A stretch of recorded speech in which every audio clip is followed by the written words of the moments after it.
Italy বিএনপির দ্বিপাক্ষিক সম্মেলনের বড় ধরনের পরিবর্তন আসছে, বিষয়টি সবারই জানা। কিন্তু সে পরিবর্তনে কে আসছেন নেতৃত্বে আলোচনার সর্বস্থানে।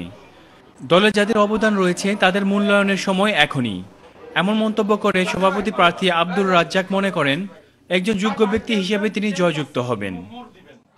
আমি আশা করি আমার কাউন্সিল ভাইদের কাছে আপনারা আমাকে ভোট দিয়ে জয়যুক্ত করি, আমাকে একজন যোগ্য ব্যক্তি হিসাবে ভোট দিয়ে জয়যুক্ত করি আপনারা আমাকে ইটালি বিএনপিতে কাজ করার সুযোগ করে দিবেন।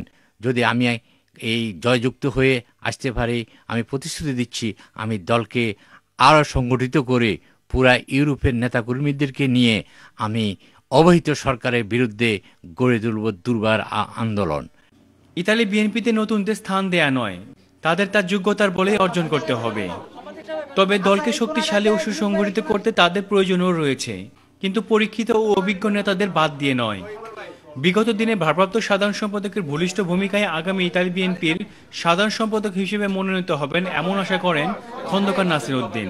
আমি মনে করি দলের একনিষ্ঠ কর্মী হিসাবে দীর্ঘ 25 বছর ইউরোপে বিএনপিকে সার্ভিস দেওয়ার পর আমি মনে করি আগামী দিনে ইতালি বিএনপির নেতৃবৃন্দ, কাউন্সিলরবৃন্দ আমি সাধারণ সম্পাদক হিসাবে আগামী দিনে দায়িত্ব পালন করতে চাই। আমি আশা করব ইতালি বিএনপির নেতৃবৃন্দ আমার প্রতি সুষ্ঠু বিচার করবেন, আমাকে সাধারণ সম্পাদক হিসাবে অবশ্যই জয়ী করবেন।